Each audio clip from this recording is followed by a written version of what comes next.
Hello students, आज के इस वीडियो में मैं आपको बतलाने जा रहा हूं कि प्रेजेंट परफेक्ट का यूज कैसे किया जाता है।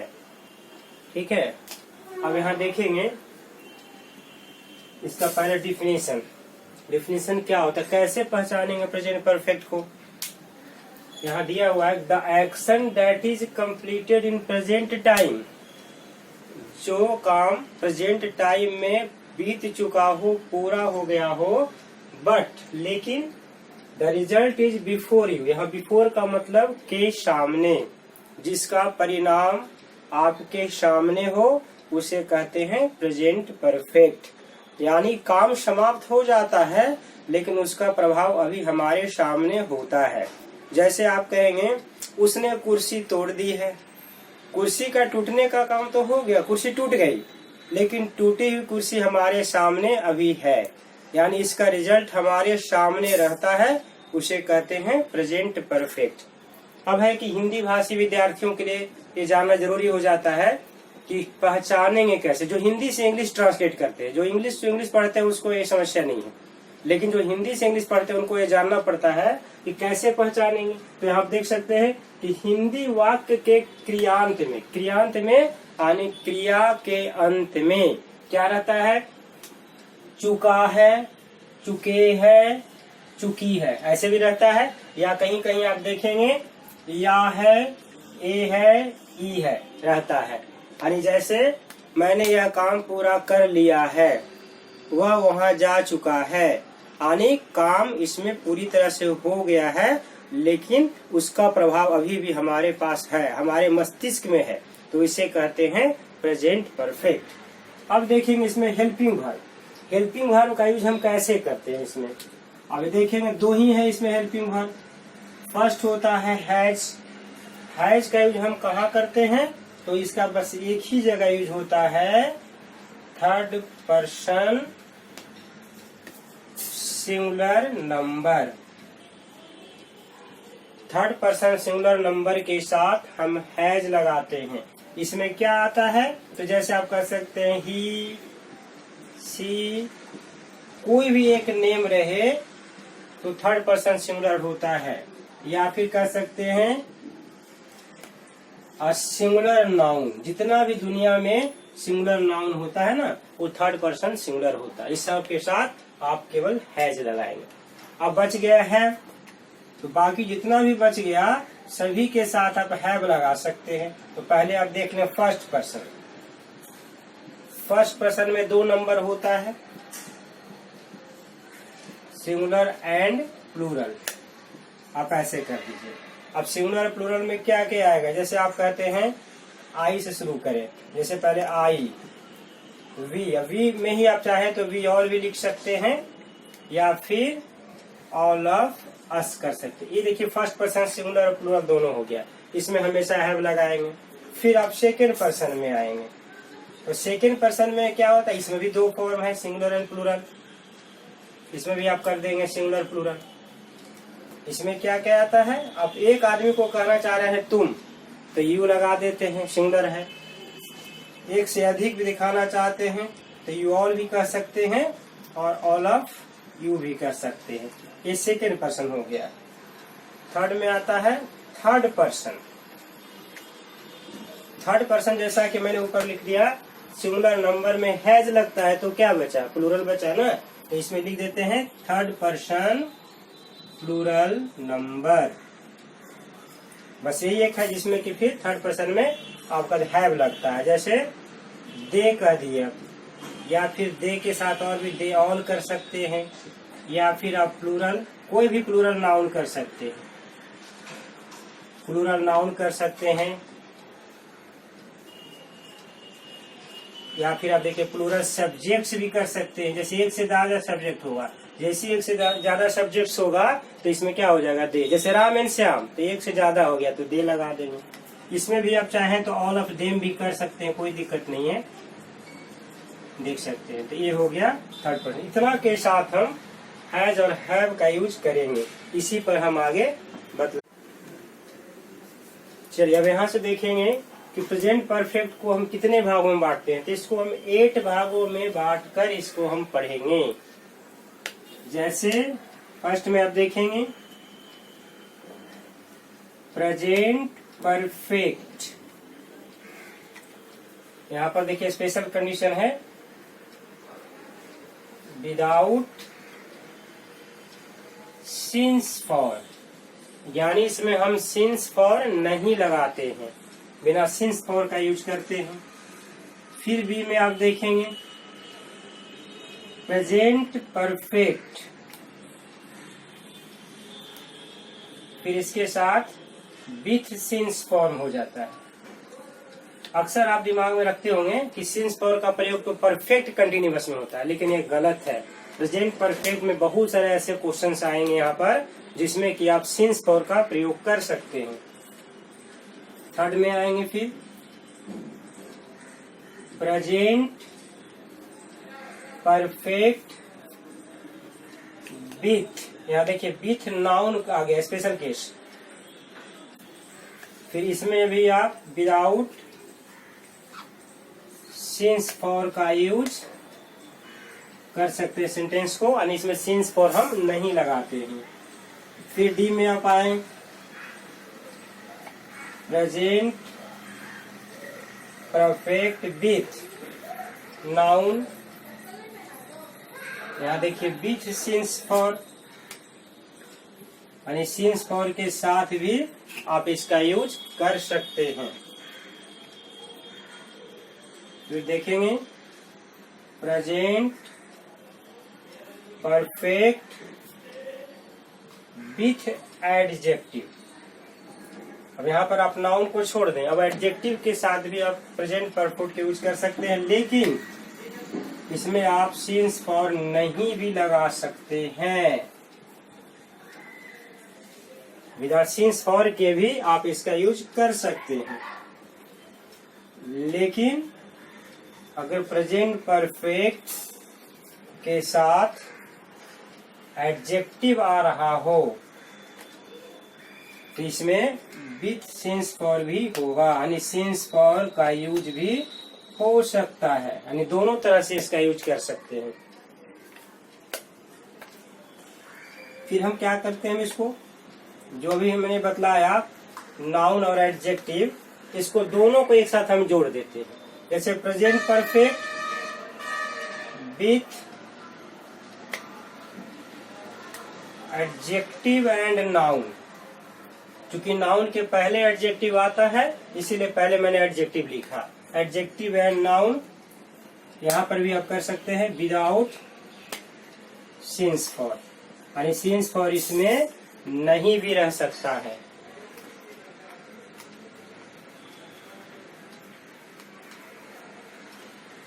Present perfect with adjective and noun यहाँ पर कर सकते हैं विथ सिंस फॉर, यानी यहाँ पर सिंस फॉर के साथ भी आप इसका प्रयोग कर सकते हैं। ये 8 तरह से हो गया है, एक एक करके मैं बतलाऊंगा, लेकिन इसके पहले आपको यहाँ जानना होगा कि आखिर सिंस और फॉर का प्रयोग हम कैसे करते हैं, प्रेजेंट परफेक्ट से कैसे स्टार्ट हो जाता है या कहाँ कहाँ इसका यूज होता है, यह जानना। चलिए अब यहाँ देखेंगे कि सिंस फॉर का प्रयोग कहाँ कहाँ होता है। दो देख रहे हैं ना, ये दोनों है क्या, तो इसको सबसे पहले आप समझ लें कि एक प्रीपोजिशन होता है, ये सिंस और फॉर प्रीपोजिशन होता है, और दोनों का मीनिंग क्या होता है, से, यानी जिस सेंटेंस में से दिया रहेगा, जैसे 4 घंटों से, सुबह से, इस तरह का जब आता है इसमें हम सिंस फॉर का यूज करते हैं। लेकिन ये सिंस फॉर का प्रयोग होता कहाँ कहाँ, किस किस टेंस में होता है, मैंने पहले बताना चाहूंगा। तो पहले देखेंगे इसका since for is used with, कहाँ कहाँ इसका यूज करेंगे। इसका सबसे पहले आप यूज करते हैं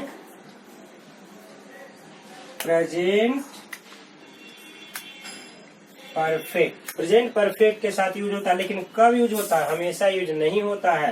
कब यूज होता है, जब इसमें टाइम दिया हुआ हो। यहाँ पर लिख देते हैं इफ रिक्वायर्ड, यानी आपका टाइम दिया रहेगा तो आप इसका यूज करेंगे, नहीं दिया रहेगा तो यूज नहीं करेंगे। सेकेंड में आता है प्लू परफेक्ट। प्लू यानी पास्ट परफेक्ट कहते हैं इसको। इसमें भी सेम यही कंडीशन आएगा, कभी टाइम दिया भी इस तरह का रह सकता है और कभी नहीं भी रह सकता है। तो जब रहेगा तो देंगे, नहीं रहेगा तो नहीं देंगे। फिर थर्ड में आप आते हैं प्रेजेंट परफेक्ट कंटिन्यूअस। इसमें आप लिख सकते हैं ऑलवेज। ऐसे कुछ कुछ कंडीशन ऐसे भी आते हैं इसमें भी नहीं रह सकता है, लेकिन अक्सर हम लोग मान लेते हैं कि इसमें लगभग यूज होता है। वो रेयर केस में नहीं होता, बाकी सभी जगह होता है, इसलिए इसमें हम लिखते हैं ऑलवेज। पास्ट परफेक्ट कंटिन्यूअस, इसमें भी ऑलवेज। और ये चार जगह पर हम लोग सिंस फॉर का प्रयोग देखेंगे कि सिंस, लेकिन अब जानना होगा कि सिंस कहाँ लगता है और फॉर कहाँ लगता है। दोनों का सब जगह यूज आप नहीं कर सकते हैं, तो इसको एक एक करके हम दोनों को देखेंगे। तो पहले हम देखेंगे यूजेज ऑफ फॉर। फॉर अगर स्पष्ट हो जाता है तो सिंस आसानी से आप स्पष्ट कर सकते हैं। यहाँ सब शुरू करें। Usage of for. फॉर का प्रयोग हम कहाँ कहाँ करते हैं ये देखेंगे। तो देखिए, सबसे पहले इसमें क्या दिमाग में रखना होता है कि फॉर का मतलब होता है पीरियड ऑफ टाइम, यानी समय की अवधि। इसको आप स्पष्ट टाइम नहीं कर सकते हैं, स्पष्ट नहीं पता चलता है कितना देर से शुरू हुआ। स्टार्टिंग पॉइंट को शो नहीं करता है इसमें। तो जिसमें स्टार्टिंग पॉइंट को शो नहीं करेगा आप उसे समझ लेंगे कि ये फॉर का यूज है इसमें। जैसे आप कह सकते हैं 2 घंटों से। अब कब 2 घंटा से शुरू हुआ हमें पता नहीं है, तो इसमें आप क्या करेंगे, सीधे लिखेंगे फॉर 2 आवर्स। अगर मान लिया कि हम 2 घंटों से ना देखे, खाली लिख दें डायरेक्ट घंटों से। घंटों से का मतलब कि कितने घंटे हो सकते हैं, कहाँ कुछ पता है इसमें, तो सीधे अब लिख देते हैं फॉर आवर्स। 2 सप्ताह से,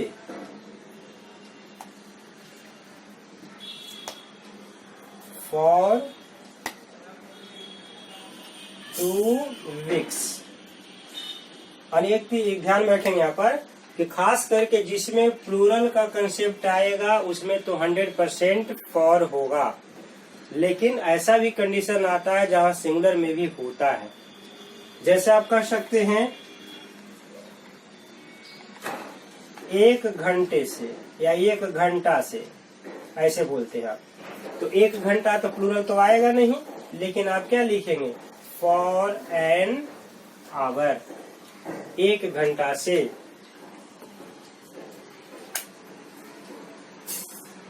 चार दिनों से,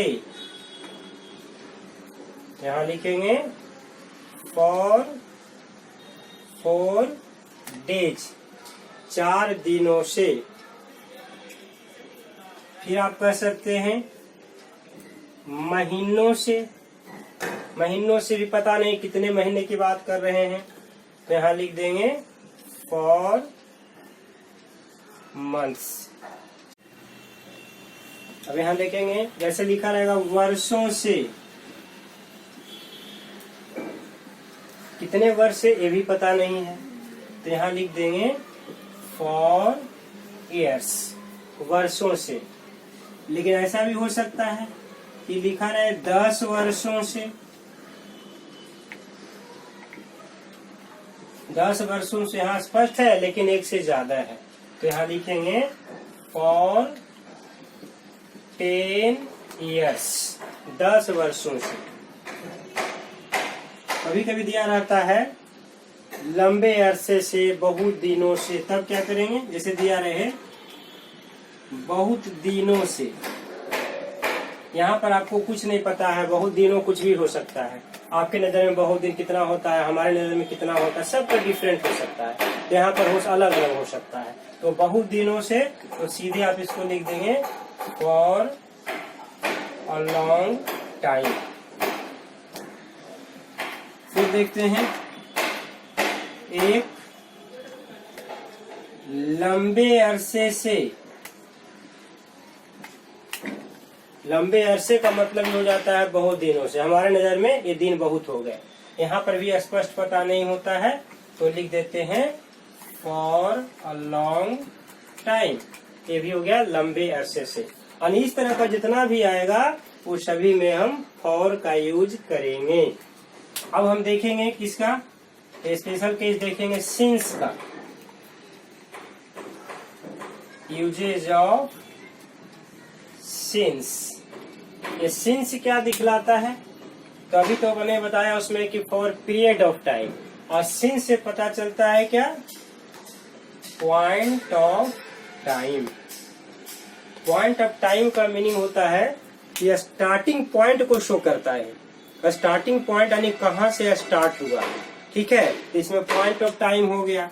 अब इसमें आप देखेंगे कैसे यूज करेंगे हम लोग। जैसे दिया रहे parts of the day. Parts of the day का मतलब केवल एक ही पार्ट नहीं, जैसे अब सुबह से, दोपहर से, शाम से, अब जितना डिवीजन आप टाइम कर सकते हैं दिन भर को, तो इसको भी माना जाता है, स्टार्टिंग पॉइंट माना जाता है। अब जैसे लिखेंगे आप सुबह से, इसमें कैसे लिखेंगे, सिंस मॉर्निंग। जबकि देखिए मॉर्निंग में हमेशा आर्टिकल का प्रयोग होता है, द लगता है, लेकिन जब सिंस आएगा तो इसमें कोई भी आर्टिकल का प्रयोग नहीं करेंगे, डायरेक्ट लिख देंगे सिंस मॉर्निंग। या फिर आप लिखते हैं शाम से, तो शाम से क्या होगा, सिंस वेस्पर। वेस्पर यानी इवनिंग होता है, दोनों लिख सकते हैं। तो इस तरह से देखिए जब भी पार्ट ऑफ टाइम को शो करेंगे तो इसमें सिंस का प्रयोग होता है। फिर जैसे आप कहते हैं ओ क्लॉक। ओ क्लॉक का मतलब होता है जैसे 24 घंटा में 2 बजे से, 3 बजे से, 4 बजे से, 5 बजे से, कुछ भी ऐसे लिख सकते हैं। जिसमें ओ क्लॉक आता है वो भी सर्टेन टाइम शो करता है। यहाँ भी आप ऐसे लगाएंगे, जैसे दिया रहेगा 4 बजे से, तो 4 बजे से यानी सिंस 4 ऑफ क्लॉक। यहाँ ऑफ की जगह वो भी आप लिख सकते हैं, ठीक है। 4 बजे से, 5 बजे से, 10 बजे से, 12 बजे से, यानी जितना भी बज सकता है बजे से, इसमें आप इस तरह का सिंस का प्रयोग करते हैं। फिर देखिए आता है जैसे दिया रहता है हिंदी में कि गत सोमवार से।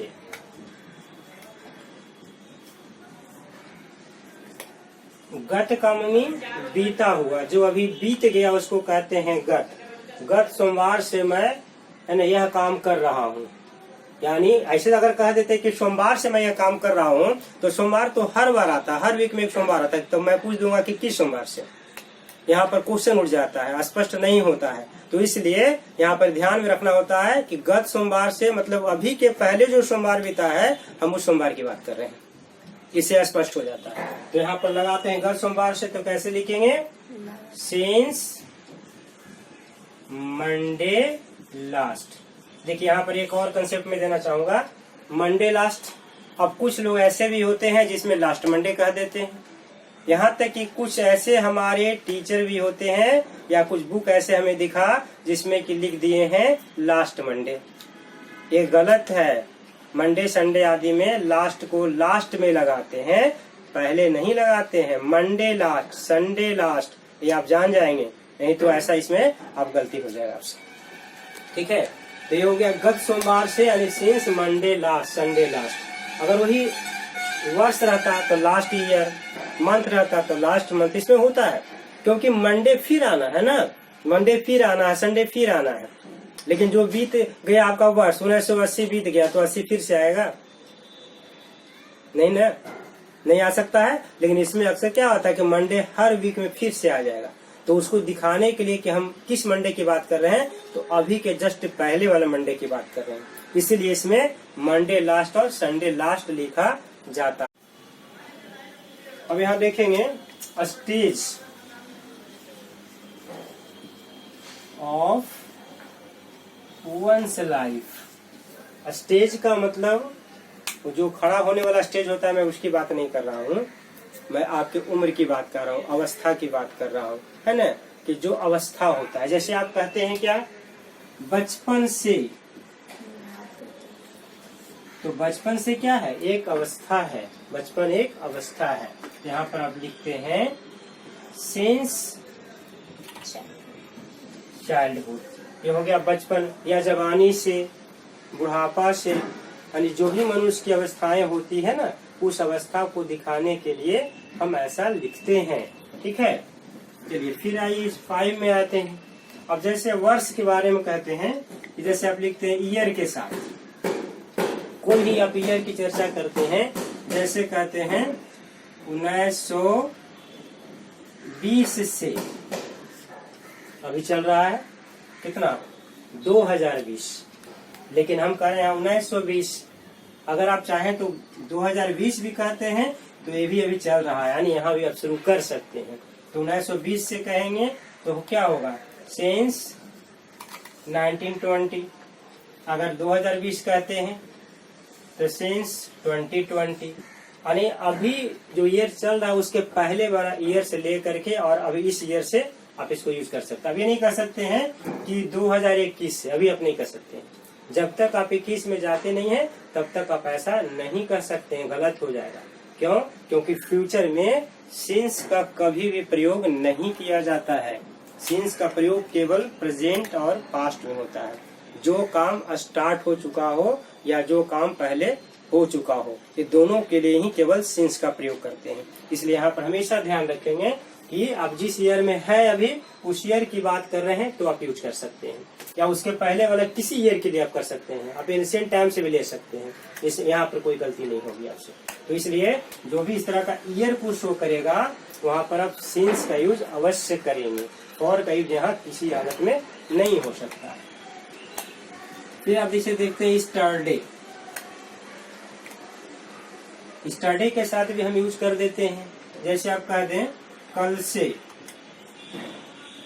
तो कल से का तो टुमारो तो आप लिख नहीं सकते हैं, क्योंकि टुमारो तो भी आने वाला, भी आया कहाँ है, तो फ्यूचर हो गया। और फ्यूचर में मैंने कहा कि सिंस का प्रयोग नहीं होता है, तो आप कहेंगे कल से, यानी कल से का मतलब होता है कि अभी हमारा जो बीता हुआ कल आया, यानी बीता हुआ कल यानी स्टारडे हो गया। तो यहाँ पर आप कह देंगे सिंस स्टारडे, कल से।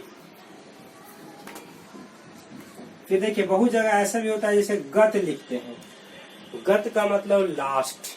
अब इसके साथ सिंगुलर नाउन आना चाहिए, ध्यान में रखें, टाइम भी आना चाहिए तो सिंगुलर में आना चाहिए, प्लूरल में नहीं आना चाहिए। जैसे आप कहते हैं गत रात्रि, ठीक है, तो गत रात्रि कहते हैं से, यहाँ से तो लगाना पड़ेगा ना, तो लिखेंगे सिंस लास्ट नाइट। जो भी आप लगाते हैं इसमें सिंस के साथ लास्ट प्लस कोई भी सिंगुलर नाउन का कंसेप्ट अगर रखते हैं तो इसमें सिंस लगेगा। फॉर लगाते हैं तो प्लूरल कंसेप्ट आ जाएगा। जैसे गत 4 वर्षों से कहते हैं तो सिंस लगाने नहीं सकते हैं, क्योंकि वहाँ वर्षों कह दिए तो ईयर्स हो जाएगा ना, तो वहाँ लिखना पड़ेगा फॉर लास्ट 4 ईयर्स। लेकिन जहाँ पर भी आप सिंगुलर लाते हैं वहाँ पर केवल और केवल सिंस का प्रयोग करते हैं, यही सही होता है।